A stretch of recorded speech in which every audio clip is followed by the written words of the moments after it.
Voilà, coucou tout le monde. Alors, on est dimanche, le temps est à la pluie, comme vous pouvez le voir.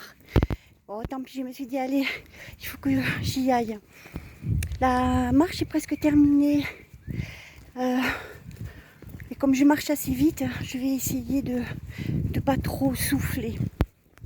Alors, je voulais aborder aujourd'hui le regard de l'autre. C'est important le regard de l'autre pour chacun. C'est important parce que soit il vous freine, soit il vous ouvre des perspectives. Alors à vous d'aller voir comment ça résonne à l'intérieur, vous savez, à l'intérieur. Moi je dis que s'accepter tel qu'on est,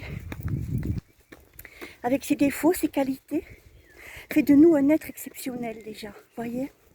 Alors, ne pas s'accepter parce que l'autre en a décidé autrement de votre posture, de votre façon d'être, de votre façon de vous habiller, et bien fait de vous le pantin de la société à nouveau, voyez.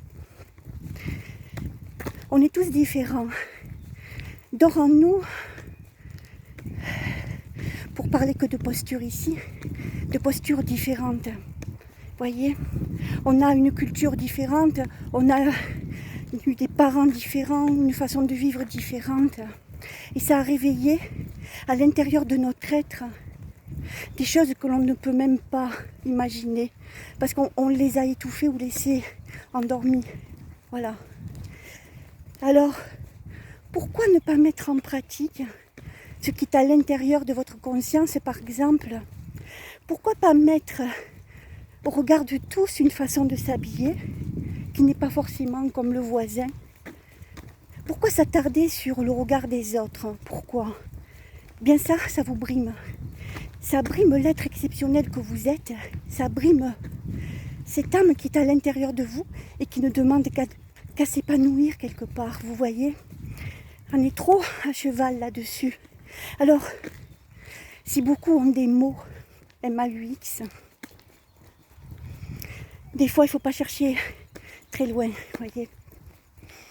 Des choses qui dorment, que vous ne voulez pas voir, et qui dit que, oh non, je risque pas de dire que je suis comme ci, comme ça, parce que ça ferait de moi quelqu'un de pas normal. Alors c'est quoi la normalité, hein? Voilà. C'est quoi la normalité au final? Je vais changer de côté parce que j'ai très mal au bras. Oh. Il n'y a pas de normalité, puisque nous sommes des êtres différents les uns les autres.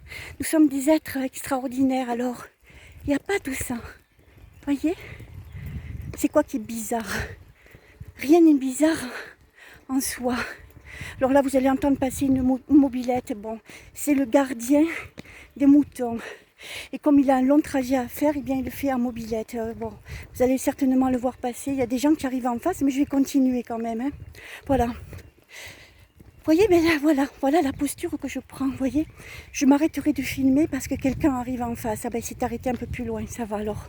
Vous voyez, quelqu'un arrive là, alors je dis rien. Pourquoi après tout? Voilà, c'est ça. C'est ce qu'il faut regarder. Hein. Bonjour. Et c'est s'éteindre là encore, vous voyez. Ne pas vivre pleinement qui l'on est, c'est s'éteindre. C'est refuser de vivre. C'est vivre comment une société vous a dit de le faire. C'est vivre, eh bien, avec le voisin. C'est vivre pour la famille. C'est vivre pour les autres et s'oublier complètement soi-même. Voilà. C'est ça en fait que vous cultivez. Et c'est pour ça que les mots certainement arrivent.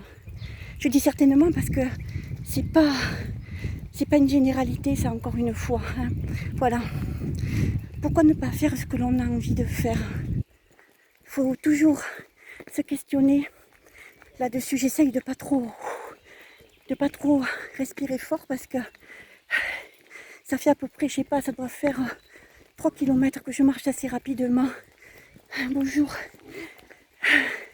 Alors, je vais changer de côté. Hop là, c'est pas très esthétique hein, ce que je fais, mais là, j'accélère toujours à la fin. Une fois je cours donc. Est-ce que vous comprenez ce que je veux dire? Peu importe ce qui dort à l'intérieur de vous, vous êtes un être unique. Donc n'allez pas chercher si Pierre, Paul et Jacques fait la même chose que vous, ou si lui il est dans les normes d'une société qui est pour vous en fait pas adaptée. Voilà. Hein?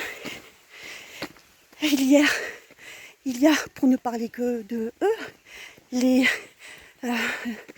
homosexuels par exemple, hein, qui ont eu du fil à retordre avec leur façon d'être, avec leur identité. Il y a des gens qui vivent pas comme nous, il y a des gens qui sont hors sol, on va dire, qui vivent dans des endroits où vous ne pourrez même pas vous imaginer. Il y a des gens qui ont tout plaqué. Ah oui, il y a des gens qui vivent leur passion en font la caisse, peu importe ce qui peut arriver. J'y arrive pas, mais si j'y mets ma foi, peut-être que au tournant de tout ça, je trouverai qui je suis, ce que je suis, et je pourrai enfin être heureuse. Voilà. C'est ça le regard de l'autre. Si vous n'êtes pas en marge de ce que lui espère, alors vous serez marginal. Et vous adhérez à ça. Et ensuite vous vous dites, je suis pas bien. Puis non, j'ai peut-être fait mon coming out, mais non, oulala, que va dire ma famille, que va dire mes frères et mes sœurs, que vont-ils me faire? Moi j'ai presque envie de vous dire, qu'est-ce que vous allez vous faire à vous? Et oui, les autres ils s'en foutent, ils vivront dans leur aveuglement, ils continueront, hein, ils continueront à être ce qu'ils ne sont pas, en vous empêchant vous de naître, de renaître, d'accepter les différences et surtout d'accepter qui vous êtes. Voilà, c'est ça qui dérange en fait, ça dérange. Et vous, vous vous punissez parce que vous suivez ce type de comportement, parce qu'il est dans la normalité, parce que c'est la société qui veut ça, vous voyez, voilà. Alors les amis, vivez pleinement, vivez qui vous êtes, ne regardez pas les autres, regardez-vous, vous-même, parce que c'est un long voyage que vous avez entamé ici sur Gaïa, c'est un long voyage, alors faites-le en première classe et non pas en seconde. Voilà, c'est le petit clin d'œil de la journée. Je vous fais un gros bisou et je vous dis à très bientôt.